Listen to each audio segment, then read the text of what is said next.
Engineering mathematics 1 లెక్చర్స్కు స్వాగతం. మరియు ఇది లెక్చర్ నంబర్ 14. మరియు మళ్ళీ మనం ఇక్కడ 2 లేదా అనేక వేరియబుల్ యొక్క ఫంక్షన్ల వ్యత్యాసాన్ని కంటిన్యూ చేద్దాం. మరియు ఈ రోజు అనేక వేరియబుల్స్ లెక్కలు ఉన్నాయి. మునుపటి లెక్చర్లో డిఫరెన్షియబిలిటీ యొక్క సమానమైన నిర్వచనం గురించి మనం గమనించినది ఏమిటంటే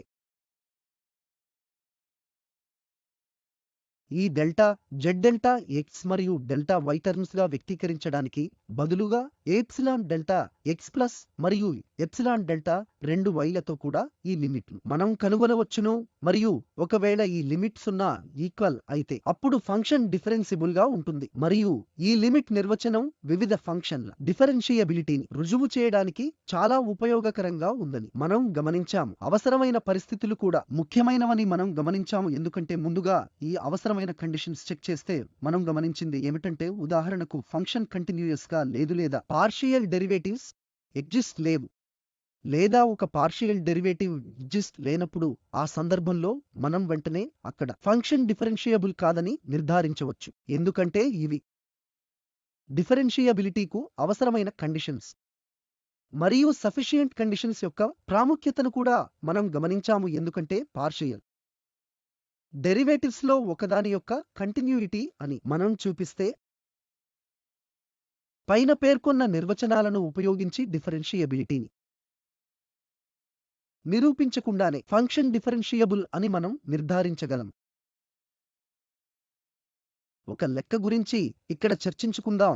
fxy ఫంక్షన్ యొక్క మూలం వద్ద డిఫరెన్షియబిలిటీ x² + y² కు పైన xy³ కు ఈక్వల్ గా ఉంటుంది. మరియు xy మూలం వద్ద 0కి ఈక్వల్ అయితే ఇది 0 అవుతుంది. మొదట మనం అవసరమైన కండిషన్స్ చెక్ చేయాలి మరియు మనం అన్ని లెక్కలలో ప్రాథమికంగా చెక్ చేయాలి. ఎందుకంటే డిఫరెన్షియబిలిటీకి వెళ్లే ముందు ఫంక్షన్ తప్పనిసరిగా ఈ కండిషన్స్ కలిగి ఉండాలి.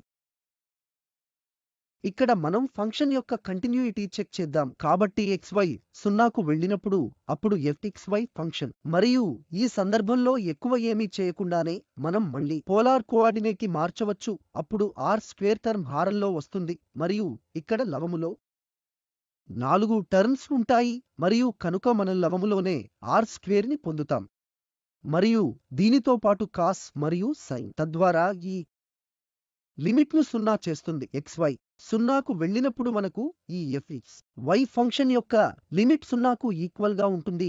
అంతేకాకుండా పార్షియల్ డెరివేటివ్ fx 0 వద్ద ఉంటుంది. డెల్టా x లిమిట్ 0కి వెళ్ళి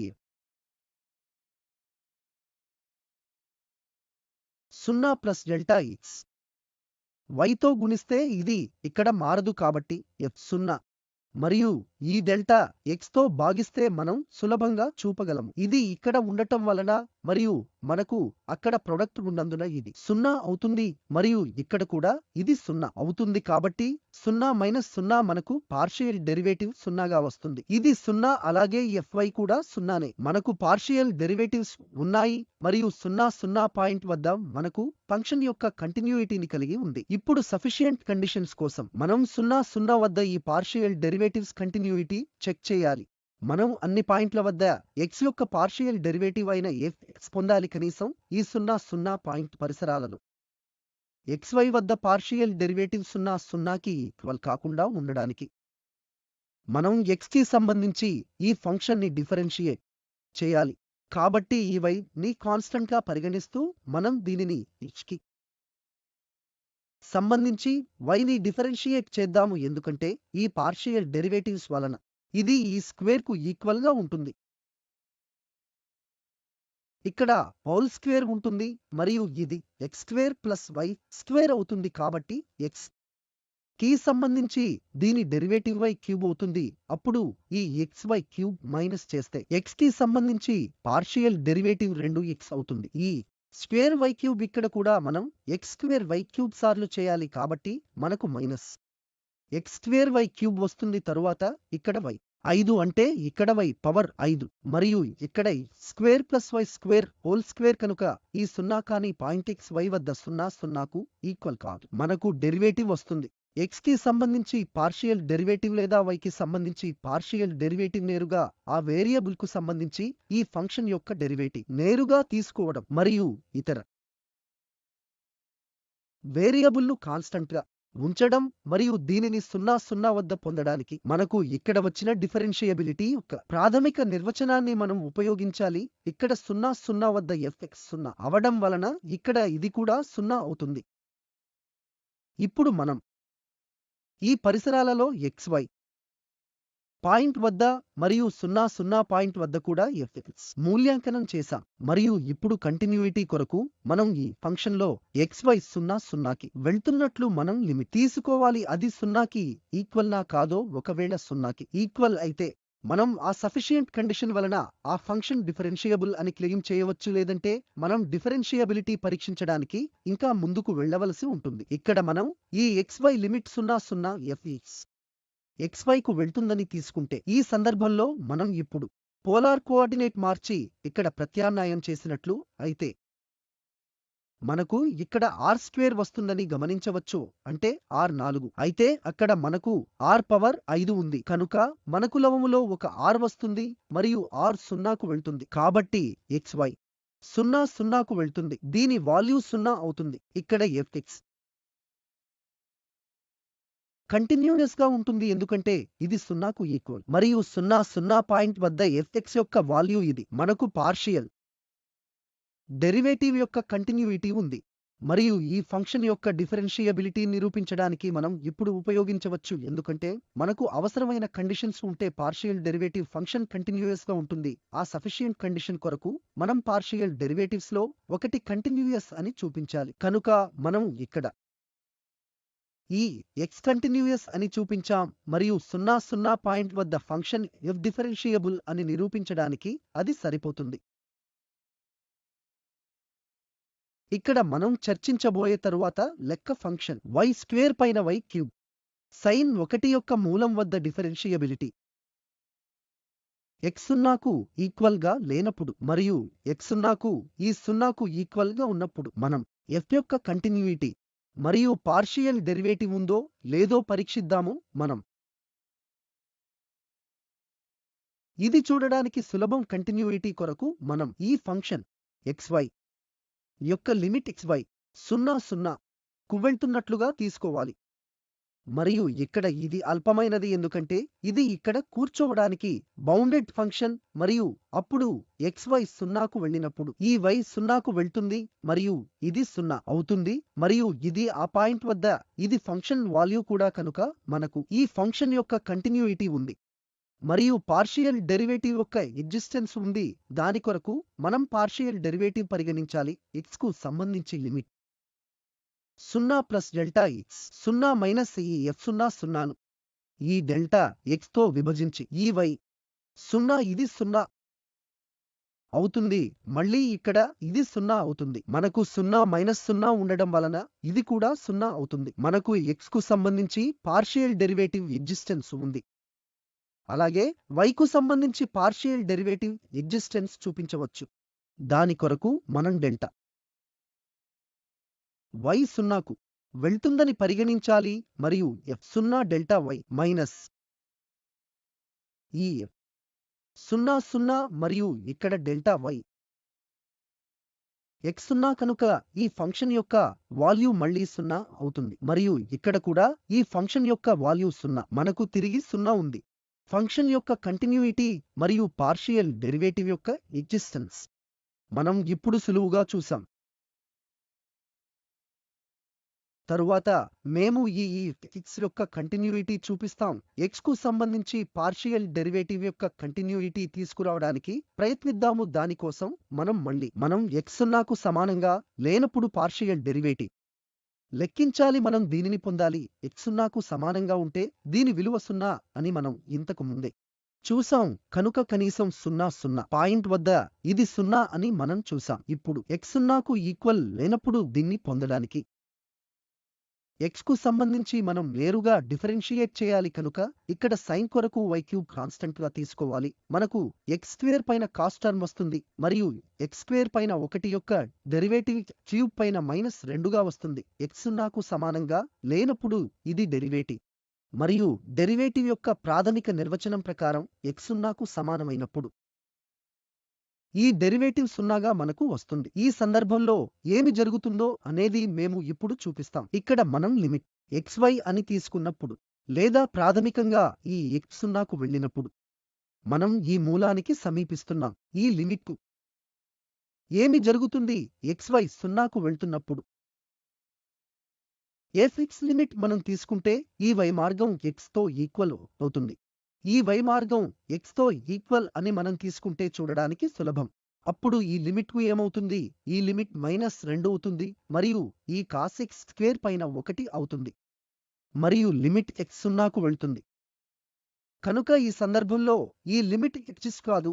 ఈ x స్క్వేర్ పైన cos 1 అనేది ఖచ్చితమైన వాల్యూ కాదని చూడవచ్చు. ఇక్కడ ఈ ప్రత్యేకమైన మార్గం పైన ఈ లిమిట్ ఎగ్జిస్ట్ కాదు కనుక xy 0కు వెళ్ళినప్పుడు fx యొక్క లిమిట్ ఎగ్జిస్ట్ కాదు అని మనం చెప్పవచ్చు. కనుక ఈ సందర్భంలో ఈ fx కంటిన్యూయస్ ఫంక్షన్ కాదు కనుక ఈ సమయంలో ఫంక్షన్ డిఫరెన్షియబిలిటీని నిరూపించడంలో మనకు సహాయపడదు. మనం ఏమి చేయగలమంటే ఇతర పార్షియల్ డెరివేటివ్ fy యొక్క కంటిన్యూయిటీ పరీక్ష చేయవచ్చు. y కు సంబంధించి f యొక్క పార్షియల్ డెరివేటివ్ మరియు అది కంటిన్యూయస్ అని వస్తే డిఫరెన్షియబిలిటీ యొక్క సఫిషియంట్ కండిషన్ ప్రకారం మనం క్లెయిమ్ చేయవచ్చు. ఎందుకంటే ఫంక్షన్ డిఫరెన్షియబుల్ అని క్లెయిమ్ చేయడానికి మనకు ఏదో ఒక పార్షియల్ డెరివేటివ్స్ యొక్క కంటిన్యూయిటీ ఉండాలి. కనుక ఈ సందర్భంలో ఈ fx కంటిన్యూయస్ కాదు కనుక మనం ఇప్పుడు ఇతర దాని యొక్క కంటిన్యూయిటీ చెక్ చేయాలి. కనుక ఈ సందర్భంలో x కాన్స్టెంట్ గా పరిగణించి fy మనం లెక్కించవచ్చు. అంటే x సున్నాకు ఈక్వల్ కానప్పుడు ఇది y స్క్వేర్ అవుతుంది మరియు x సున్నాకు సమానమైనప్పుడు ఇది 0 అవుతుంది. కనుక పాయింట్ xy వద్ద xy ఈ fy యొక్క 0కు వెళ్తుందని తీసుకోవచ్చు. కనుక ఇక్కడ ఈ పరిస్థితి డిఫరెంట్ గా ఉంది. xy 0కు వెళ్ళినప్పుడు ఈ టర్మ్ 0కు వెళ్తుంది మరియు ఏదో పరిమితమైనది ఇక్కడ కూర్చుని ఉంది. కనుక ఈ సందర్భంలో ఈ లిమిట్ 0కు తీసుకువెళ్లడంలో ఎటువంటి సమస్య లేదు. ఈ ఫంక్షన్ యొక్క లిమిట్ x స్క్వేర్ పైన 3y స్క్వేర్ cos 1 మనం ఏ దిశలోనైనా xy ను 0కు తీసుకువెళితే ఇది 0 అవ్వాలి మరియు ఇది మూలం వద్ద విలువ మరియు ఈ ఫంక్షన్ fy వాల్యూ కూడా అవ్వాలి. కనుక ఈ fy కంటిన్యూయస్. ఇది ఒక ప్రత్యేకమైన ఉదాహరణ. ఇక్కడ fx కంటిన్యూయస్ కాదు మరియు ఇప్పుడు fy కంటిన్యూయస్. ఈ సందర్భంలో fx మరియు fy రెండూ స్పష్టంగా ఎగ్జిస్ట్ అయి ఉన్నాయి మరియు దానితో పాటు partial first order partial derivatives లో యొక్క fy కంటిన్యూయిటీ యొక్క అగ్రభాగాన్ని కలిగి ఉంది. అప్పుడు మనం ఈ ఫంక్షన్ ప్రాథమికంగా డిఫరెన్షియబుల్ అని క్లెయిమ్ చేయవచ్చు లేదా డిఫరెన్షియబిలిటీ యొక్క సఫిషియంట్ కండిషన్స్ ప్రకారం మనం ఈ ఫంక్షన్ డిఫరెన్షియబుల్ అని నిరూపించవచ్చు. ఇక్కడ మనం ఇంకొక లెక్క తీసుకుందాం. ఈ fy xy స్క్వేర్ రూట్ కు ఈక్వల్ అని తీసుకుందాం. అప్పుడు ఈ xy యొక్క ప్రొడక్ట్ పాజిటివ్ గా ఉంటుంది 0 లేదా 0 కంటే ఎక్కువగా ఉంటుంది లేదా ఈ నిర్వచనంలో సమస్య ఉంటుంది మరియు ఇంకొక చోట 0గా ఉంటుంది. కనుక మనం ఈ ఫంక్షన్ మూలం వద్ద డిఫరెన్షియబుల్ గా ఉందో లేదో అని మనం గుర్తించాలి. మళ్ళీ ఈ ఫంక్షన్ యొక్క కంటిన్యూయిటీ సులభం ఎందుకంటే ఏ దిశలో నుండి అయినా xy 0కు వెళితే ఇది 0కు వెళ్తుంది మరియు ఈ ఫంక్షన్ కూడా మూలం వద్ద 0 అని నిర్వచించబడుతుంది. మనకు ఫంక్షన్ యొక్క కంటిన్యూయిటీ ఉంది మరియు పార్షియల్ డెరివేటివ్స్ యొక్క ఎగ్జిస్టెన్స్ ఉంది.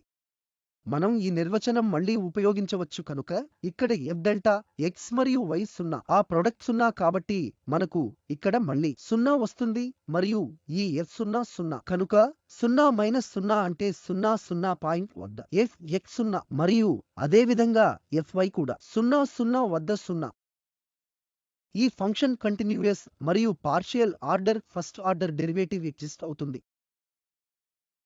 ఇప్పుడు ఈ డిఫరెన్షియబిలిటీ చెక్ చేయడానికి మనం ఈ లిమిట్ ని గ్యాప్ చేద్దాము. లిమిట్ వాల్యూ ఎంతో చూద్దాము.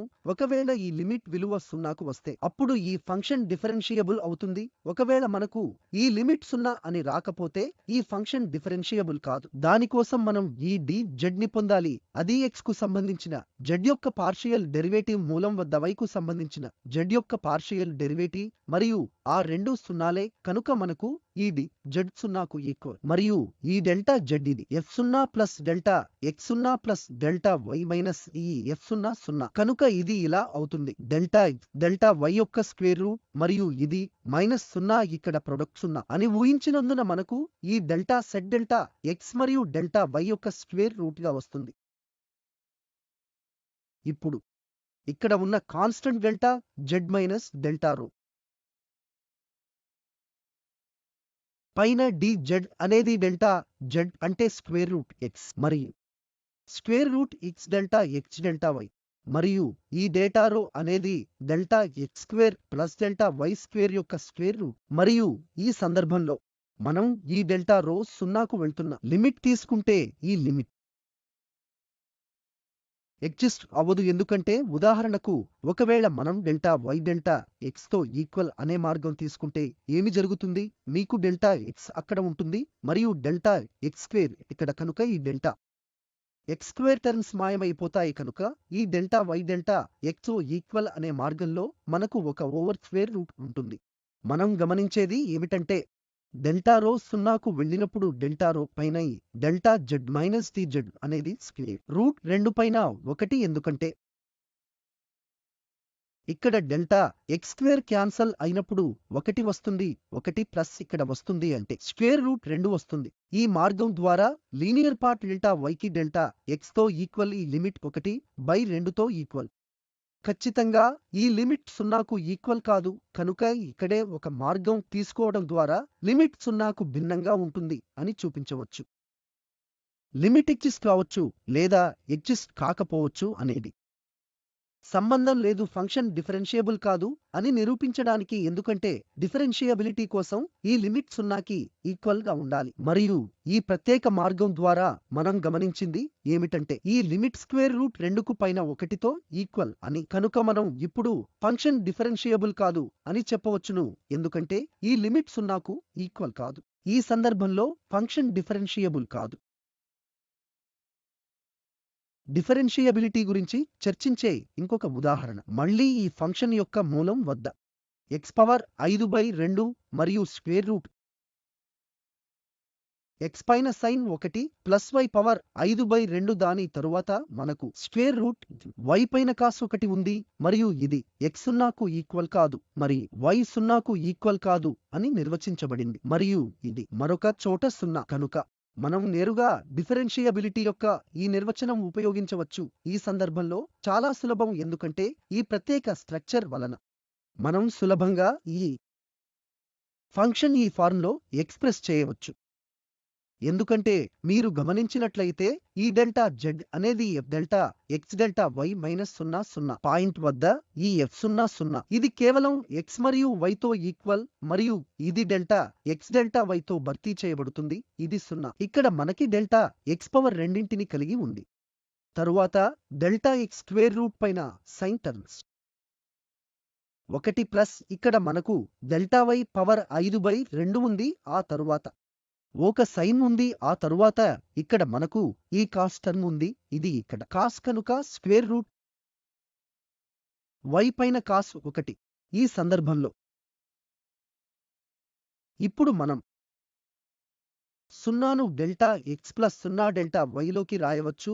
ఆ లీనియర్ టర్మ్, ఎందుకంటే నాన్ లీనియర్ టర్మ్ లేదు కనుక మనం ఇక్కడ 0 సార్లు డెల్టా x మరియు 0 సార్లు డెల్టా y ని పరిచయం చేశాం. ఇక్కడ మనం ఈ డెల్టా x బయట తీసుకున్నాం, ఎందుకంటే మనకు ఇక్కడ ఆ ఫార్మాట్ అవసరం. ఎప్సిలాన్ 1 డెల్టా x ఇది మీ ఎప్సిలాన్ 1 డెల్టా x కనుక ఇది ఇక్కడ ఎప్సిలాన్ 1 అవుతుంది. ఆ తరువాత ఇక్కడ ప్లస్ కూడా మనం ఈ డెల్టా y టర్మ్ తీసివేశాము. అప్పుడు మనకు డెల్టా y 5/2 ఉంటుంది మరియు ఇది cos term square root delta y పైన కాస్ 1. ఈ సందర్భంలో మనం వీతకిపరచినది ఒక డెల్టా జెడ్. ఈ ఫార్మ్లో ఉండేది మీ ఎప్సిలాన్ మరియు f delta x delta y 0కు వెళ్ళినప్పుడు ఇది 0కు వెళ్లే ధర్మాలు కలిగి ఉంది ఇక్కడ డెల్టా x టర్మ్ వలన మరియు పాజిటివ్ పవర్ 3/2 మరియు ఇది ఒక బౌండెడ్ ఫంక్షన్, అందుకే ఇది 0కు వెళ్తుంది. మరియు ఇక్కడ కూడా అదే వాదన కనుక కాస్ ఫంక్షన్ కూడా 0కు వెళ్తుంది.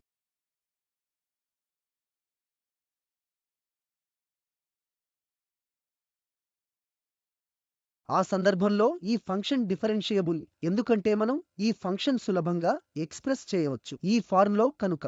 ఇది x కు సంబంధించి 0 వద్ద ఆ ఫంక్షన్ యొక్క పార్షియల్ డెరివేటివ్, మరియు 0y కు సంబంధించి 0 పాయింట్ వద్ద ఇది పార్షియల్ డెరివేటివ్ అవుతుంది, మరియు డెల్టా y ప్లస్ ఈ డెల్టా x ఇది epsilon 1 term delta y epsilon 2 term. ఇక్కడ నేరుగా ఇది చాలా సులభం. ఈ ఫార్మ్లో ఈ ఫంక్షన్ ఎక్స్ప్రెస్ చేస్తున్నందున delta z delta x equal మరియు delta x plus delta by plus epsilon delta x plus epsilon delta y. దాని తరువాత ఈ ఫంక్షన్ డిఫరెన్షియబుల్ అని మనం నిరూపించాము. ఇంకొక ఉదాహరణ ఇక్కడ 0 వద్ద fxy నిర్వచించబడింది. xy 0కు ఈక్వల్ కానప్పుడు మరియు xy ప్రొడక్ట్ 0 అయినప్పుడు ఈ ఫంక్షన్ 1 అవుతుంది, మరియు మనం మూలం వద్ద fx మరియు fy యొక్క ఎగ్జిస్టెన్స్ చెక్ చేయాలి, మరియు మూలం వద్ద ఈ ఫంక్షన్ డిఫరెన్షియబుల్ కలిగి ఉందో లేదో కూడా మనం తెలుసుకోవాలి. కనుక మూలం వద్ద fx మరియు fy యొక్క ఎగ్జిస్టెన్స్ పొందడానికి మనం ఈ నిర్వచనం ఉపయోగిస్తాం, డెరివేటివ్ యొక్క ప్రాథమిక నిర్వచనం. కనుక మనకు లిమిట్ డెల్టా x0 వద్ద f delta x0 minus delta x పైన f0 0. మరియు ఇప్పుడు మీరు గమనించండి, ఈ f డెల్టా x0 ఈ వాదన యొక్క ప్రొడక్ట్ ఇక్కడ 0, దీని నుండి వాల్యూ వస్తుంది కనుక ఇది, మరియు f0 0 కనుక మళ్ళీ ఇక్కడ ఇది 1 మైనస్ 1 ఇది 0, ఆ లిమిట్ 0. అదేవిధంగా fy కు మనకు డెల్టా y 0కు ఉంటే ఇప్పుడు ఇది 0కు డెల్టా y, మరియు f0 delta y minus delta y పైన 0 0 కనుక ఈ సందర్భంలో మళ్ళీ ఇది 1 మరియు ఇది కూడా 1. మూలం వద్ద y కు సంబంధించి f యొక్క పార్షియల్ డెరివేటివ్ 0 గా మళ్ళీ మైనస్ ఉంది. ఇప్పుడు మనం మూలం వద్ద f యొక్క కంటిన్యూయిటీ చెక్ చేద్దాము కనుక దాని కొరకు xy 0 వెళ్ళినప్పుడు ఈ లిమిట్ యొక్క fxy వాల్యూ ఎంత తో పాటు y కి ఈక్వల్, దీనితో పాటు x అనేది y తో ఈక్వల్, మనకు x తో పాటు ఉన్నది y లైన్తో ఈక్వల్. ఒకవేళ మనం మూలం పాయింట్ వద్దకు వెళితే ఏమవుతుంది కనుక ఇక్కడ అన్ని పాయింట్స్ వద్ద xy ప్రొడక్ట్ మారే పాయింట్ వద్ద 0కు ఈక్వల్ కాదు, అప్పుడు మూలం ప్రొడక్ట్ 0కు ఈక్వల్ కాదు కనుక ఫంక్షన్ వాల్యూను సన్నగా తీసుకుంటుంది. మనం ఈ 0 వైపు ఈ y లైన్తో ఈక్వల్ x వైపు వెళ్తున్నప్పుడు మనకు ఫంక్షన్ వాల్యూ 0 ఉంటుంది. మనం ఏ పరిసర ప్రాంతాన్ని తీసుకున్నా సరే ఈ ఫంక్షన్ యొక్క వాల్యూ 0కి దగ్గరగా ఉంటుంది, ఎందుకంటే xy 0కి ఈక్వల్ కానప్పుడు ఫంక్షన్ వాల్యూ 0 అని నిర్వచించబడింది. మనం ఈ లైన్ ద్వారా మూలంకు వెళ్తున్నప్పుడు ఇక్కడ ఫంక్షన్ వాల్యూ 0గా తీసుకుంటుంది. మనం మూలంకు ఎంత దగ్గరగా ఉన్నా ఫంక్షన్ మూలం వద్ద వాల్యూను 0గానే తీసుకుంటుంది.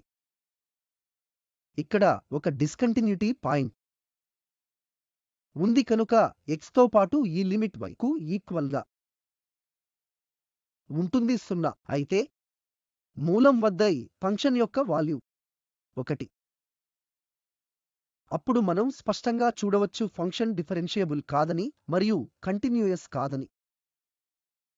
0 వద్ద ఇది ఫంక్షన్ వాల్యూకు ఈక్వల్ కాదు కనుక ఈ ఫంక్షన్ మూలం వద్ద కంటిన్యూయస్ కాదు, మరియు ఈ ఫంక్షన్ కంటిన్యూయస్ కానందున మనం డిఫరెన్షియబిలిటీ గురించి నిర్ణయించవచ్చు, ఎందుకంటే డిఫరెన్షియబిలిటీ కొరకు కంటిన్యూయిటీ ఒక అవసరమైన కండిషన్. ఒకవేళ ఫంక్షన్ కంటిన్యూయస్ కాకపోతే ఖచ్చితంగా ఫంక్షన్ డిఫరెన్షియబుల్ కాదు కనుక ఈ f ఫంక్షన్ మూలం వద్ద డిఫరెన్షియబుల్ కాదు. మనం డిఫరెన్షియబిలిటీ కొరకు ఏదైనా ఇతర పరీక్ష కొరకు వెళ్ళాలి, ఎందుకంటే ఈ సందర్భంలో పార్షియల్ డెరివేటివ్స్ ఎగ్జిస్ట్ అయినప్పటికీ ఫంక్షన్ కంటిన్యూయస్ కాదు. ఇక్కడ అవసరమైన షరతులతో ఒకటి నెరవేరింది, కానీ డిఫరెన్షియబిలిటీకు కంటిన్యూయిటీ కూడా ఒక అవసరమైన కండిషన్. ఇది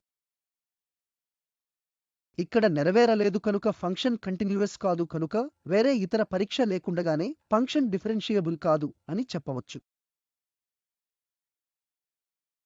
మనం ఇక్కడ తీసుకునే చివరి ఉదాహరణ fxy అనేది x² + y² ను x యొక్క అబ్సొల్యూట్ వాల్యూ ప్లస్ y యొక్క అబ్సొల్యూట్ వాల్యూతో విభజిస్తే xy 0,0కు ఈక్వల్ గా లేనప్పుడు మరియు xy 0,0కు ఈక్వల్ గా ఉంటే వాల్యూ 0 అవుతుంది కనుక ఇది ఇక్కడ తప్పు. మనకు ఇక్కడ ఉన్నదానికి ఈక్వల్ గా ఉంటుంది 0. 0కు ఈక్వల్ గా కాదు. మనం మూలం వద్ద ఫంక్షన్ డిఫరెన్షియబుల్ ఆ కాదా అని చెక్ చేద్దాం. దీని కంటిన్యూయిటీ చెక్ మనం వివిధ మార్గాలలో చేయవచ్చు. మనం పోలార్ కోఆర్డినేట్ మారవచ్చు లేదా ఫంక్షన్ కంటిన్యూయస్ అని చూపించడానికి మనం ఎప్సిలాన్ డెల్టా మార్గం కూడా ఉపయోగించవచ్చు కనుక ఇక్కడ ఎప్సిలాన్ డెల్టా మార్గం తీసుకుందాం. కనుక మనం ఫంక్షన్ fxy 0,0కు ఈక్వల్ కాని వ్యత్యాసాన్ని తీసుకుందాం మరియు ఇది -0,0 ఇది 0గా ఇవ్వబడింది కనుక ఈ fxy యొక్క లిమిట్ 0తో ఈక్వల్ అని మనం చూపిస్తాం లేదా ఈ వ్యత్యాసం తీసుకోకుండా మరియు ఇది డెల్టా మరియు ఎప్సిలాన్ టర్మ్స్ లో ఎక్స్ప్రెస్ చేయడం ద్వారా కనుక ఇది ఇక్కడ modulus x plus modulus y పైన x² + y². ఆపై మనం ఇక్కడ కలపవచ్చు x యొక్క అబ్సొల్యూట్ వాల్యూ ప్లస్ y యొక్క అబ్సొల్యూట్ వాల్యూ. దీనిని ఇక్కడ స్క్వేర్ చేయడానికి కనుక మనం లవములో కలిపినప్పుడు పరిమాణం పెద్దదిగా ఉంటుంది కనుక మనకు పెద్ద పరిమాణం ఉంటుంది మరియు అది హోల్ స్క్వేర్. ఎందుకంటే మనం ఇక్కడ ఈ టర్మ్ ను కలిపాం ప్లస్ 2 సార్లు x యొక్క అబ్సొల్యూట్ వాల్యూ y యొక్క అబ్సొల్యూట్ వాల్యూ దాని తరువాత ఈ టర్మ్ ఇక్కడ హోల్ స్క్వేర్ అయ్యింది. మరియు ఇప్పుడు ఇది అదే టర్మ్ కాబట్టి ఒకటి క్యాన్సల్ అవుతుంది కనుక మనకు x యొక్క అబ్సొల్యూట్ వాల్యూ ప్లస్ y యొక్క అబ్సొల్యూట్ వాల్యూ. మరియు ఇంతకు ముందు లెక్చర్స్ లో మనం చూసాం ఇది ఇక్కడ √2కు ఈక్వల్ లేదా తక్కువగా ఉంటుంది మరియు √x + y². అది మళ్ళీ మనం ఈ 0,0 పాయింట్ డెల్టా నైబర్హుడ్ గా మార్చాం కనుక ఇది √2 కన్నా తక్కువ మరియు డెల్టా టర్మ్స్ లో మరియు ఇది మనం ఆర్బిట్రరీ సంఖ్య ఎప్సిలాన్ కంటే తక్కువ చేయాలనుకుంటున్నాము. ఇక్కడ ఈ రిలేషన్ వలన మనం కనుక్కున్నది ఏమిటంటే ఇచ్చిన ఎప్సిలాన్ కు మనం డెల్టా సెట్ చేయవచ్చు. అందువలన ఈ fxy - ఈ 0 టర్మ్ ఎప్సిలాన్ కంటే తక్కువ.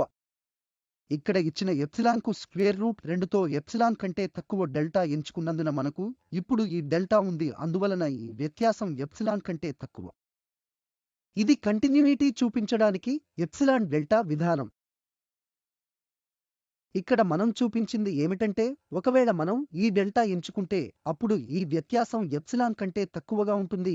0,0 పాయింట్ యొక్క డెల్టా నైబర్హుడ్ నుండి ఎప్పుడైనా ఏ పాయింట్ y తీసుకున్న కూడా అంటే ఈ ఫంక్షన్ కంటిన్యూయస్ అని సూచిస్తుంది. తరువాత ఈ ఫంక్షన్ యొక్క డిఫరెన్షియబిలిటీ చూపించడానికి వెళితే ఇప్పుడు మనం పార్షియల్ డెరివేటివ్స్ ఎగ్జిస్టాన్స్ ఉంది అని చూపిస్తాం. మళ్ళీ ఇక్కడ నిర్వచనం ద్వారా డెల్టా x పైన f డెల్టా x0 - a 0,0 మనకు ఉంది కనుక y 0కు సెట్ అవ్వడానికి ఇక్కడ టర్మ్ ఏమిటి?